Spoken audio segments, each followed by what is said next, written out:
नमस्कार। City web में एक बार फिर आपका स्वागत है। आज आपका दिन बहुत शुभ हो और बहुत मंगलमय हो। आपको कभी ऐसा लगता है कि आध्यात्मिक ज्ञान को जब हम वास्तविक जीवन में उतारने की कोशिश करते हैं तो हमें कहीं समझ में नहीं आता कि अध्यात्म में जो शिक्षा मिली है वो हम वास्तविक जीवन में कैसे उतारें। यानी कि कभी कभी हम बहुत ही ज्यादा सेल्फ सेंटर्ड यानी कि अपने पे ही केंद्रित हो जाते हैं और दूसरों का के बारे में जब हम सोचने की कोशिश करते हैं तो हम आध्यात्मिक हो जाते हैं और हमें नुकसान उठाना पड़ता है। और जब हम अपने पे केंद्रित हो जाते हैं तो हम अध्यात्म के जो उसूल हैं उनके साथ न्याय नहीं कर पा रहे होते। जी हां, अगर आप ऐसा सोचते हैं तो आज की कहानी आप ही के लिए है। इससे पहले अगर आपने हमारे चैनल को सब्सक्राइब नहीं किया है तो आप जरूर सब्सक्राइब कर लें और बेल आइकन का बटन दबाना बिल्कुल ना भूलें। जी हां, ये घटना है एक वैद्य जी की जो कि परमात्मा पे बहुत विश्वास रखते थे। और ये वैद्य जी का जो नियम था वो यह था कि इनको इतना अटूट विश्वास था परमात्मा के ऊपर कि ये रोज जब सुबह पूजा करके घर से अपने वैद्य खाने की तरफ जाते थे तो सुबह इनकी पत्नी जो थी घर का जो भी सामान चाहिए होता था वो एक कागज पे लिख दिया करती थी और ये पर्ची लेके अपने वैद्यालय जाते थे और वहां पे जाके सबसे पहले भगवान को प्रणाम करके, अपनी सीट को प्रणाम करके, अपनी गद्दी को प्रणाम करके उसके बाद वो उस पर्ची को खोल लेते थे। उसको खोलने के बाद उसमें जो घर की जो वस्तुएं लिखी होती थी लगभग उनका अंदाजा लगा लेते थे कि कितने पैसे का सामान आज घर की जरूरत है और उस जरूरत के हिसाब के पैसे ही एक दिन में कमाते थे। यानी कि जो भी लोग उनके पास आते थे वो उनको कभी पैसे के लिए ना बोलते। जो भी व्यक्ति आता उसको अपने आप ही बोलते कि आप जो मर्जी दे दीजिए। और इस तरीके से लोग भी अपनी जरूरत के हिसाब से जिसके पास पैसे ना होते वो पैसे ना देते, जिसके पास पैसे होते वो कभी ज्यादा दे देते, जिसको फायदा होता वो और ज्यादा दे देते। और वैद्य जी का एक नियम था कि एक दिन में आज की जितनी जरूरत है उससे ज्यादा पैसा वो कभी नहीं लेते थे। यानी कि कोई धनवान व्यक्ति भी आ जाए तो एक दिन में जितना भी जरूरत है वो अगर पूरी हो गई और कोई धनवान व्यक्ति आ गया जो उनको ज्यादा पैसा देना चाहता है तो वो उसको हाथ जोड़ दिया करते थे कि आज की मेरी जरूरत पूरी हो गई है। इस तरीके से वैद्य जी अपना जीवन व्यापन कर रहे थे। और एक दिन की बात है जब वैद्य जी घर से निकले और अपनी सीट पे आके परमात्मा को वंदन करते हुए जब उस पर्ची को खोला तो पहले तो शुरू में घर के राशन का सामान, घर का जरूरी सामान लिखा हुआ था जिसका उन्होंने टोटल लगाया और सबसे नीचे लिखा हुआ था कि बेटी की शादी 20 दिसंबर की तय हो गई है और उसके लिए जो दहेज का सामान है उसका भी एक लिस्ट साथ में संलग्न थी। और इस लिस्ट में दहेज का जो भी सामान जैसे बेड और सोफा और जो भी जो चीजें जो पंडिताइन जो देना चाहती थी वो महिला, उन्होंने उनकी पत्नी ने एक लिस्ट बना के रखी हुई थी। अब वैद्य जी ने जैसे ही ये लिस्ट देखी जो दहेज का सामान था वैद्य जी के तो पसीने छूट गए। उनको तो समझ ही नहीं आ रहा था, जैसे सारी इंद्रियां ही शिथिल हो गई क्योंकि इतना पैसा उन्होंने तो जीवन बड़ा नेक और पाक साफ तरीके से जिया था। अब इतने पैसा एकदम से पैदा करना बहुत मुश्किल था। तो अब आप वैद्य जी जो थे वो सोचने लगे कि अब इतना इंतजाम कैसे होगा और ये जरूरतें कैसे पूरी होंगी। तो वैद्य जी ने फिर हरी इच्छा सोच के वैद्य जी ने लिखा कि जिस परमात्मा उस पर्ची के नीचे लिखा जहां पे दहेज का सामान था, वैद्य जी ने उस पर्ची के नीचे लिख दिया जिस परमात्मा ने मुझे ये बेटी दी है दहेज का सामान भी वही इंतजाम करेंगे।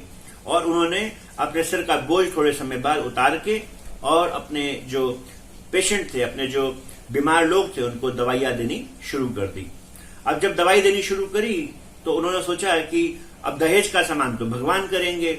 वैसे तो जो लोग आते थे, बीमार लोग आते थे, वो भी भगवान के भेजे हुए आते थे।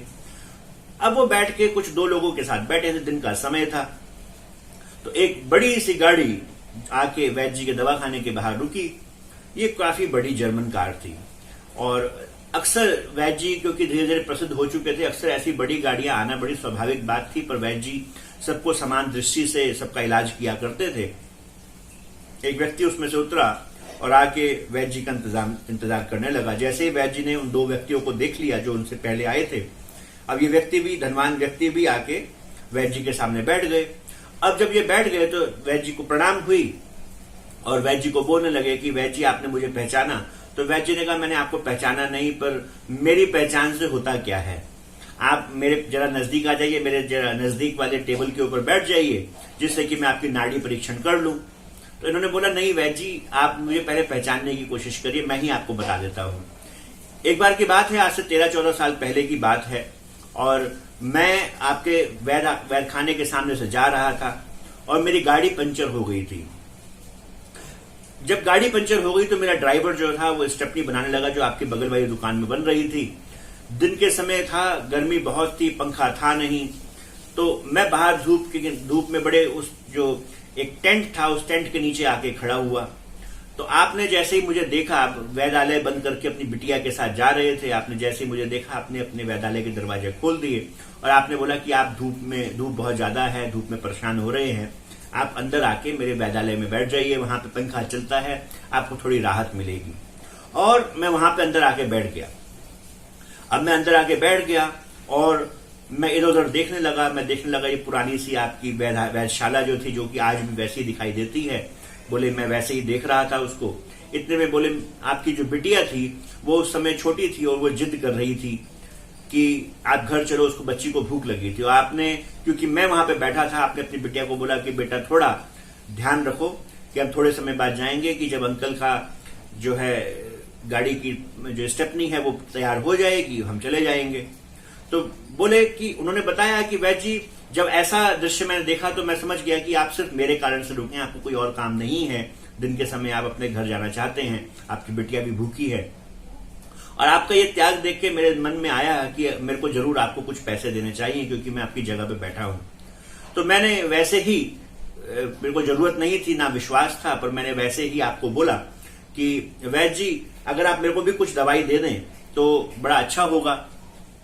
तो वैद्य जी बोले कि बताइए, अपनी समस्या बताइए। बोले आपने मुझे बोला कि समस्या बताइए। तो उन्होंने बोला कि हम दोनों ही शारीरिक रूप से स्वस्थ हैं, मैं और मेरी पत्नी जो है, हम शारीरिक रूप से स्वस्थ हैं, पर हमारे को औलाद नहीं होती। तो वैद्य जी, आपने मुझे बोला कि ये तो परमात्मा के हाथ में है, कोई वैद्य, कोई दवाई, कोई दवा इस चीज पे कार्य नहीं करती, ये तो परमात्मा की मर्जी के ऊपर है। और आप बात करते करते 2 लिफाफे बनाने लगे, 2 तरीके की पुड़िया बनाने लगे, और आपने दोनों को अलग अलग लिफाफों में लिखा। एक में आपने लिख दिया पिता के लिए, एक में आपने लिख दिया माता के लिए, यानी कि जो माता बनना चाहती हैं वो ये खाएं, जो पिता बनना चाहते हैं वो ये खाएं। और आपने वो दोनों लिफाफे मुझे दे दिए।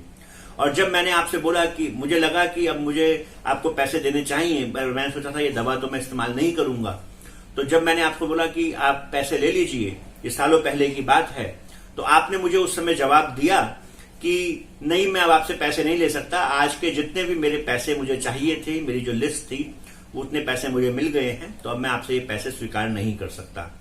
तो बोले मुझे उसी समय अपने ऊपर बड़ी लज्जा आई, अपनी सोच के ऊपर लज्जा आई कि मैं पैसे से ऐसे नेक इंसान को कैसे खरीद सकता हूं, तो इतनी घटिया बात मेरे मन में कैसे आई। और मैंने वो दोनों लिफाफे लिए, बिना पैसे चुकाए आपके वैधशाला में मैं बैठा और मैं थोड़े समय बाद वहां से चला गया। बोले जब मैं घर पहुंचा तो घर पहुंच के मैंने अपनी पत्नी को ये सारी घटना बताई कि ऐसे वैद्य से, ऐसे इंसान से मैं मिला कि जिन्होंने मुझसे पैसे नहीं लिए और पूरी दवाई, पूरी पुड़िया पूरी शिद्दत के साथ बना के मुझे दे दी।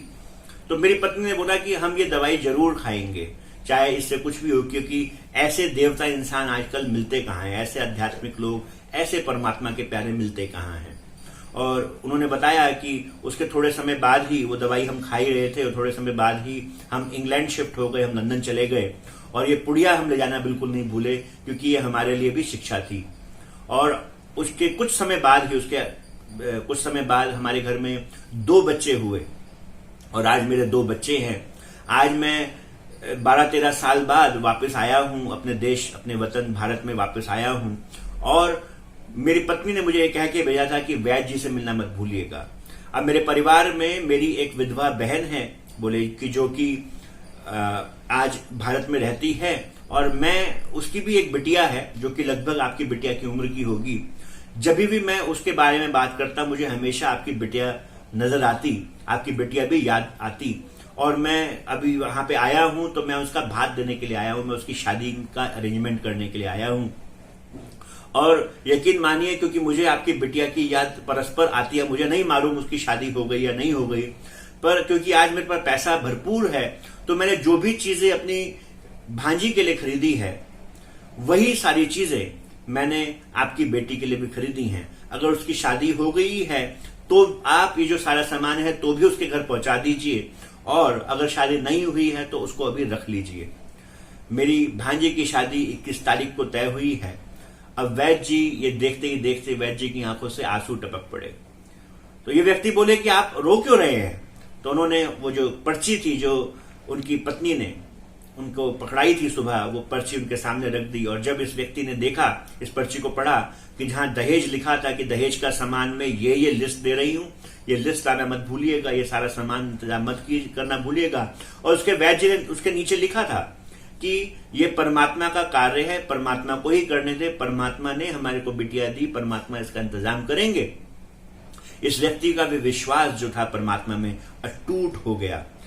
वैद्य जी ने आगे बताया कि आज तक मुझे अगर हम देखें तो बोले मुझे 21 साल हो गए हैं अपनी इस प्रैक्टिस को करते हुए, और आज तक कभी कोई ऐसा दिन नहीं रहा कि जिस दिन मेरे को अपनी जरूरत का सामान, मेरी जरूरत परमात्मा ने पूरी ना करी हो। हम जायज जरूरत वाले इंसान हैं, मिनिमिज्म के साथ जीते हैं, कम जरूरतों के साथ जीते हैं, साधारण जीवन जीते हैं। पर यह साधारण जीवन अगर हम देखें तो जब मैंने अपनी प्रैक्टिस शुरू करी, जब मैं वैद्य बना, अपने पिताजी से मैंने सीखा, तो वैद्य जी ने बताया कि उस समय मेरे पिताजी ने मुझे एक ही बात बोली कि इसमें कभी पैसे को मत लेके आइएगा, इसमें आध्यात्मिक नियमों को बिल्कुल लागू करके रखिएगा। और आज तक अगर मैं देखूं, मेरी कोई भी जरूरत ऐसी नहीं है जो परमात्मा ने कभी पूरी ना करी हो। जी हां, हमें भी चाहिए कि हमें परमात्मा के लिए काम करें, परमात्मा का हर समय शुक्र करें। ऐसा बोला जाता है कि जितने भी दुनिया में कामयाब लोग हैं, जिन्होंने कामयाबी के उच्च स्तर को पहुंचे, चाहे वो अध्यात्म हो, चाहे वो व्यवसाय ही क्यों ना हो, ये सभी लोग बताते हैं कि बहुत ज्यादा चंट, चालाक और शातिर लोग बहुत लंबे समय तक कामयाब नहीं रहते। वो कुछ समय के लिए शायद उनको क्षण भर की कामयाबी मिलती है, पर समय आने पे वो वहीं वापस और शायद उससे भी ज्यादा गर्त में चले जाते हैं। पर जो लोग निर्मल हृदय के होते हैं, साधारण होते हैं, सच्चे होते हैं और ईमानदारी के साथ अपने व्यवसाय को करते हैं, परमात्मा को हाजिर मान के अपने व्यवसाय को करते हैं, परमात्मा उनकी लाज जरूर रखते हैं। शायद उनको शुरुआत में थोड़ी परेशानियां आ सकती हैं, पर लंबे समय पे अगर देखें तो उनको ऐसी कामयाबी परमात्मा देते हैं कि जिसके बारे में हम क्या बात करें। आज जितने भी घराने हमारे देश में आध्यात्मिक नियमों के ऊपर चल रहे हैं, उन सभी घरानों को अगर हम देखें तो वो ऐसे स्तर पे पहुंचे हैं जहां पे सिर्फ ईमानदारी से ही पहुंचा जा सकता है। तो अगर आपके मन में भी अध्यात्म है, धर्म है, तो हमारे को समझना चाहिए कि धर्म क्या है, और हमारे को हर व्यक्ति के साथ, अपने कार्य के साथ, अपने धर्म के साथ, अपने अध्यात्म के साथ पूरा अगर हम देखें तो निष्पक्ष तरीके से काम करना चाहिए। हमारे को जो धर्म है, जो रिस्पॉन्सिबिलिटी हमारी बनती है, उसको हमारे को अदा करना चाहिए। आज के लिए इतना ही। कल मिलेंगे एक बार फिर आपसे एक नई कहानी लेके, एक नया विचार लेके। आज के लिए नमस्कार।